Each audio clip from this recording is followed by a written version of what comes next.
Hi Year 6, it's Mrs Withers here with chapter 18 of Orphans of the Tide, and this chapter is called The Pearl. Ellie, what's wrong? What just happened? Anna said, following her into the workshop. Ellie tore off her coat and slumped down by a bench, hugging herself and shivering. He's being a beast. A beast, she said. What's going on? Said Seth, appearing from behind a bookshelf. I don't know, said Anna, her voice more high-pitched than usual. We were in her old bedroom and she started shouting.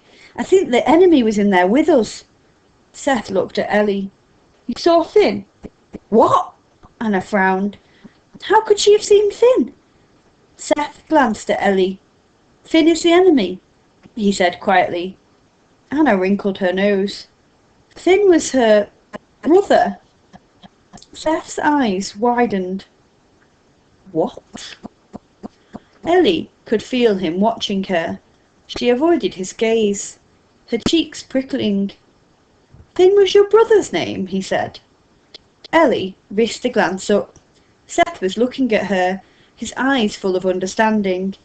Ellie's stomach coiled, and she rested her head on her knees. She couldn't bear to look at him. Anna sat down next to her and put a hand on her shoulder. Ellie drew in a deep, ragged breath, then leaned in close. I'm sorry, she said, her voice breaking. I'm sorry I never told you. I thought you'd hate me, that you'd be afraid of me. Anna gripped Ellie's shoulder tighter. Finally, Ellie found the strength to look up at them. The enemy calls himself Finn, like he called himself Peter with Hestermeyer. But you said you couldn't remember your brother's face, said Seth, looking back at Ellie's bedroom door. And that's why you have all those drawings. How can you not remember your brother's face if the enemy looks like him? Ellie wriggled uncomfortably. I started to think that the enemy's version of Finn is, well, a lie. What do you mean? Said Anna. Well, everyone always says that my brother's nose was like mine. She touched her nose for emphasis. Anna nodded authoritatively. They were both bent at a funny angle. And they say our hair was the same colour. But the Finn I see now, his nose is straight, and his hair is like the colour of gold. Not old straw like mine. I think the enemy shows me, what's the word? An idealised image of Finn? That's why I've been doing those drawings, to see if I can remember my real brother. But I can't. All I see is the enemy. Ellie stared at the floor. Anyway, none of that matters, I suppose. She looked at Seth. We've got 3 days to find a way to prove that you're not the vessel. 3 days? Anna yelped. Why? Ellie grimaced. Hargraff knows I've been helping Seth. He's given me 3 days to turn him in, or else he's going to make me suffer too. Anna let go of Ellie's arm and chewed up her thumbnail. It does matter, though, said Seth somberly, fixing his eyes on Ellie. What? Said Ellie. The enemy must have a reason for looking like your brother, and maybe, if we knew that reason, we could find a way to beat it. Ellie opened her mouth to protest, but Seth held up a hand. I don't think anything's going to convince the Inquisition that I'm not the vessel. But, Seth smiled tentatively at them both, trying not to look too pleased with himself. I found something whilst you were out. He raced up into the library. Anna huffed. Nothing good ever came out of a library. He's picked up bad habits from you. I was so pleased when I realised it, came his excitable cry from above. Most people wouldn't, I don't think. Anna rolled her eyes. He gets that from you too. Ellie gave a tiny laugh, and something in her chest loosened ever so slightly. Seth hurtled down the spiral staircase, holding Hestermeyer's diary. Look, he said, pointing to the numbers at the bottom of each page. 8 pages are missing. Ellie took the book from his hands. That's odd. You probably tore them out by mistake, said Anna dismissively. I don't think so, replied Ellie, inspecting the binding. There weren't even any scraps of paper left under the stitching, as there always were when a page was torn out of a book. It was as if they simply vanished. Well, who took them? Said Anna. What if it was the enemy? Said Seth. Ellie felt a flash of memory. For a moment she thought she might be sick. But why would it do that? Said Anna. Seth tapped his knuckles against the book. Because this diary is the only reliable record about being the vessel, right? Hestermeyer said at the beginning that he was going to write down everything he'd learned. What if the enemy took the pages because they contained something it didn't want Ellie to find out? Anna grabbed the open diary and squinted at it. Ellie rubbed her face over and over. Ellie, do you remember what was written here? Seth asked gently. Ellie shook her head. I don't remember reading those pages at all. I never even noticed they were missing. Could the enemy have taken them in the response to a wish you made? Ellie shivered, like cold water filling her lungs. She nodded, embarrassed and ashamed. 3 years ago, there was a new matron working in the orphanage. She found a pile of my brother's old drawings in the art room. She threw them out. She didn't know what they were. So I asked Finn. Ellie looked up at Seth and Anna. I asked the enemy to get them back for me. She folded her arms. I never worked out what he did in response. Seth leaned forward. Ellie, listen. If the enemy used a whole wish just to get rid of those pages, whatever was in them must be important. Anna lifted herself up onto the workbench, kicking her heels against the side. Can't you just make a wish to bring them back? We can't give him more power, said Ellie. Every time I ask him for help, he gets stronger, and I get weaker. Anna stopped kicking at her heels and looked at her lap. Her mouth twitched. Ellie looked at Seth, a tiny ember of hope flaring in her chest. But this isn't the only copy of the diary. Seth frowned. You said all the other copies were confiscated by the Inquisition. Where would they put them? Ellie thought for a moment. Maybe they're in the inquisitorial keep. Seth's lips paled. I've seen inquisitors in all sorts of places lately, said Anna. There are all those big buildings around the city that I'd always thought no one used because their windows were boarded up and their doors were locked tight. Only lately they've been swarming with inquisitors and guardsmen. I've noticed that too, said Ellie. Their doors have shiny silver locks. If I was an inquisitor and I wanted to keep something safe, Anna continued, I'd put it in a boring-looking building where no one would suspect forbidden things were hidden. But we don't know how many of these buildings there are, said Ellie, or where they all are. Yeah, but we could find out, said Anna. How? There are only 3 of us, and we've got no time. Anna waved a hand dismissively. The orphans will find them all in an afternoon. Then we can break into them, one after the other, until we find the other diaries. Break in? Ellie exclaimed. How do we do that? I can do it, said Seth and Anna in unison, and then turned to each other. You, said Anna, appalled. You can't go outside. Everyone wants to kill you. I can be stealthy. I could break into the building easily. Yeah, unless you get attacked by a glass of water, or the voices in your head make you start screaming. Those voices are the sea, said Seth, touching his head. And they're not so bad since I figured out how to control the water. But what do you know about being stealthy? Anna said. You just turned up, like yesterday, stinking of whale guts, and now you're acting like some sort of expert thief.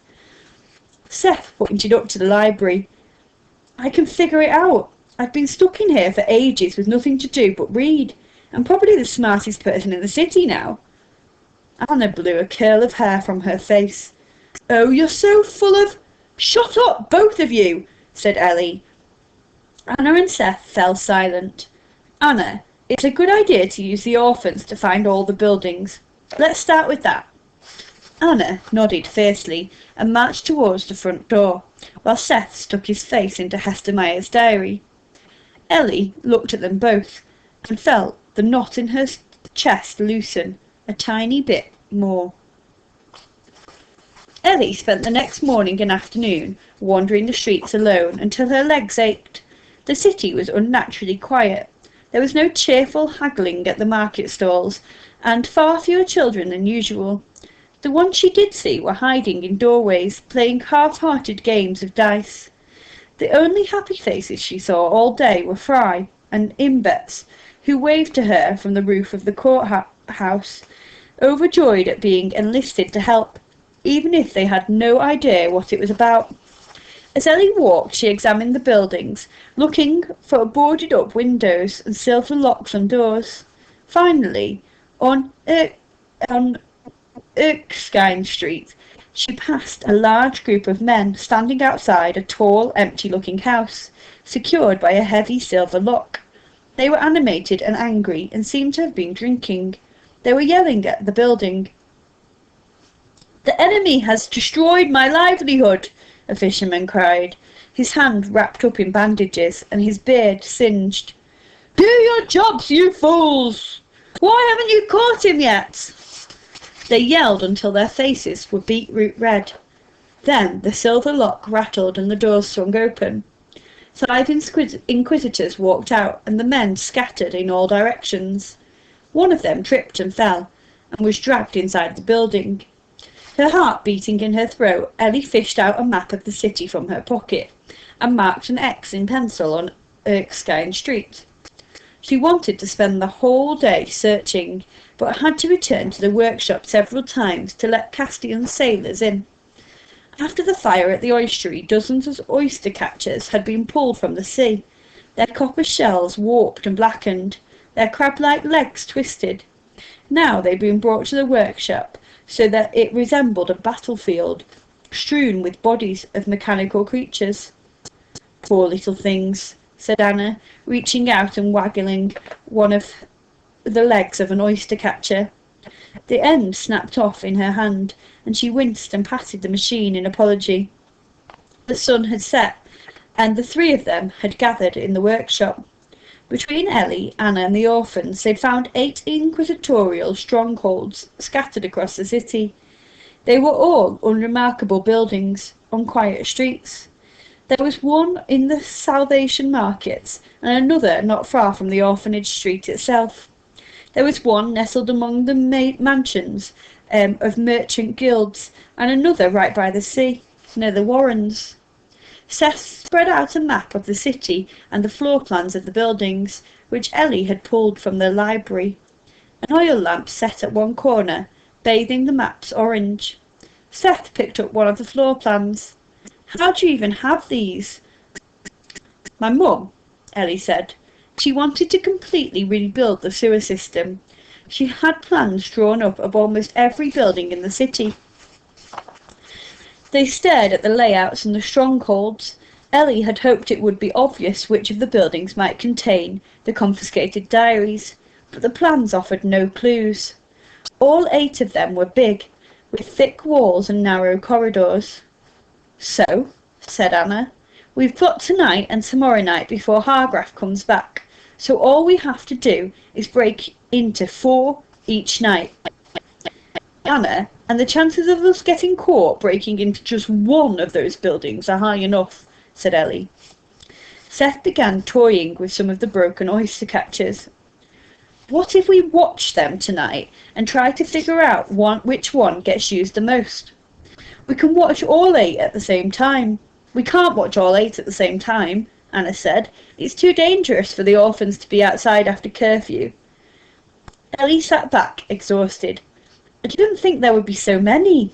We can't search them all. There's not enough time." Seth fumbled and nearly dropped the oyster catcher he was holding. "Please, don't make them any more broken," Ellie pleaded. Seth grimaced. Sorry. He examined the machine. What's wrong with this one anyway? It doesn't look burnt at all. Ellie reached for the oyster catcher. Sure enough, it had only one small scorch mark on its copper shell. She wound the handle at its back, but it still didn't work. She bit her lip and shook it slightly. There was a faint rattling from inside. Ellie, what shall we do? Seth asked. I'm thinking, she said. She picked up a screwdriver and prised open the panel on the oyster catcher's belly. After a moment of prodding around, she found something hard, trapped between the cogs. She grabbed a long pair of tweezers from her pocket and pushed them inside. Seconds later, she plucked out a beautiful silver pearl. Do you know what a pearl is? She said, holding out the glimmering sphere to Anna and Seth to see. It's an oyster's way of protecting itself. If a tiny parasite gets inside the shell, the oyster builds this shiny coating around it so that the parasite can't hurt it. That's amazing, isn't it? It takes something horrible and dangerous and turns it into something beautiful. She held the pearl up to the lamplight, rotating it slowly. It looked like the moon in miniature. I wish I could do that to the enemy, she said. She looked at Seth, who gave her an uncertain smile, and then back at the little pearl. Strange how secretive the pearl was, tucked inside its oyster shell. You'd never know something so beautiful was hidden in there from the outside. A vague idea niggled at the back of Ellie's mind. She looked at Seth again and tried to chase the idea through her swirling thoughts. But just as she was on the cusp of grasping it, someone knocked insistently on the door. Ellie? Came the voice from outside. Ellie, it's me. Cassian, Ellie whispered. Seth rushed off to the basement, and Anna hurriedly gathered up the maps and floor plans and hid Hester Meyer's diary. Ellie unbolted the doors, and Cassian hobbled in from the darkness, carrying a large burlap sack. His usually magnificent red velvet coat seemed drab, like it had been soaked in the rain and not dried properly. As he stepped into the lamplight, Ellie caught sight of his face. He looked older than she'd ever seen him. She could have sworn there was more grey in his beard, more lines beneath his eyes. Forgive my late visit, he said. Oh, hello, Anna, he added, and gave a small bow. Sir, is everything all right? Oh, no. Nothing to drink for me, thanks, said Castian, distractedly looking around the workshop. I think this is the last of them, he said, passing over the sack of blackened oyster catchers. Thanks, said Ellie. Castian nudged a stool from under the workbench with his narwhal tusk cane and sat down with a sigh. Ellie shared a worried glance with Anna. Is something the matter, sir? Are you okay? Castian grimaced as he readjusted his mechanical leg. You know, I'm not sure. Once upon a time, I would have come to your mother for advice. Now, the city is lacking in wise people to talk to. Oh, Ellie felt a weird twist of surprise. Did Castian want her advice? She wasn't sure she had ever given an adult advice before. She looked at Anna and then jerked her head meaningfully towards the door. Anna frowned rebelliously. Aren't you on potato peeling duty tonight? Ellie said loudly, and Anna scowled and slouched from the workshop. An awkward silence filled the air.